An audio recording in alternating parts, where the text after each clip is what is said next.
The Army of Israel has done more to minimize civilian casualties than any other army in modern times, and certainly any other army faced with such dense urban warfare and an enemy that seeks to use civilians as human shields, as Hamas does, often at gunpoint.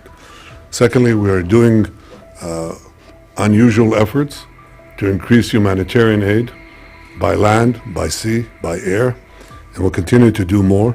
The main problem that we see is the distribution of this aid once it gets into Gaza, and the fact that it is being looted by Hamas and by others. This is something that we have to have a joint effort to try to prevent it. The responsibility for this disruption and for the civilian casualties should be laid at Hamas's door. Israel will do whatever it can to minimize those casualties and maximize humanitarian aid as needed. We also agreed that Hamas has to be eliminated. We cannot have a future for Gaza, a future for peace, a future for Israel, if Hamas, a terrorist organization committed to our genocide, remains intact. If it remains intact, it will regroup and reconquer the Gaza Strip and, as they vowed, repeat the massacre again and again and again. We cannot have this genocidal organization that murdered over 1,000 Israelis. We cannot have them in power. We cannot have peace if Hamas is there. Hamas has to be eliminated for any possibility of peace and progress. When we talked briefly also about the day after Hamas, the one thing that I would stress is it's got to be the day after Hamas is eliminated. That will open up other possibilities, but none can be realized unless Hamas is eliminated. In these dark hours, my country stands by the people of Israel. From day one, our message has been clear. Israel has the right to defend itself against the terror of Hamas, and all hostages must be released. This cruel crime must end now. Israel's military operation in the Gaza Strip has now been going for about 5 months, and large parts of Hamas military infrastructure have been destroyed.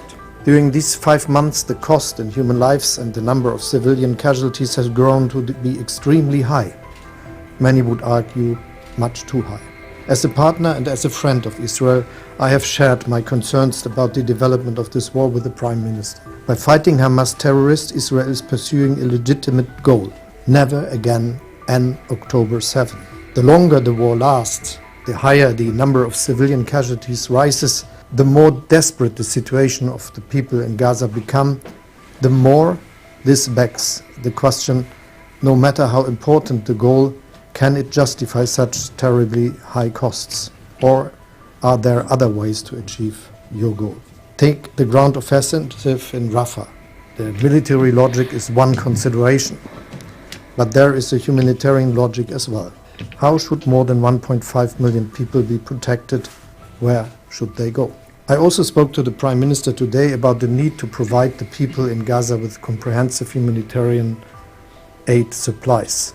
We cannot stand by and watch Palestinians risk starvation.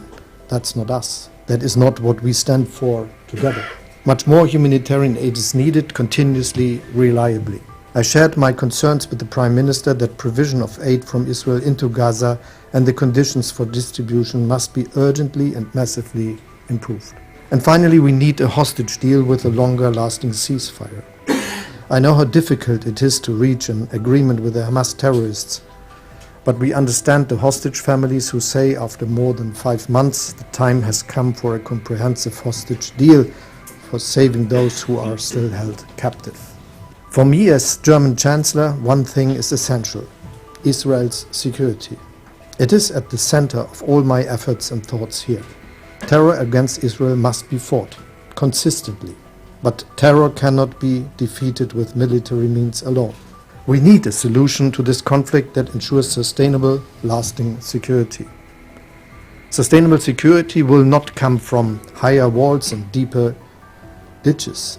It will come from a positive perspective for both people, Israelis and Palestinians. a perspective for a future where Palestinians can responsibly take care of their own affairs, govern themselves. The Gaza Strip and the West Bank belong to the administration of the Palestinian Authority. The PA needs to be reformed and strengthened, both in terms of personnel and structure. Self-government and Palestinian statehood can and must be designed to meet Israel's security needs. There is no contradiction here. On the contrary, lasting security for future generations of Israeli people lies in a solution with the Palestinians, not against them. And in the end, this means a negotiated two-state solution. Israel's strategic security lies in Palestinian self-government in partnership with Saudi Arabia and other states in the region in sustainable peace. Germany stands by Israel as a partner and a friend. We support you with actions. I trust you know that Israel seeks peace, and Israelis believe, all Israelis pray and yearn for peace because we suffer the consequences of war, both as a nation and as families who lost loved ones. The cost of war is well known to us. We believe that the key to peace is security. Many believe that the key to security is peace, but peace is unsustainable without a strong Israel. And if we are offered a peace agreement or a path to peace that makes Israel so weak and unable to defend itself, and our neighbors still adhering to the goal of destroying the Jewish state, then obviously we will set peace backward and not forward. We want to move peace forward, and for that Israel has to have the necessary security responsibility in this tiny area. Otherwise, the radicals take over.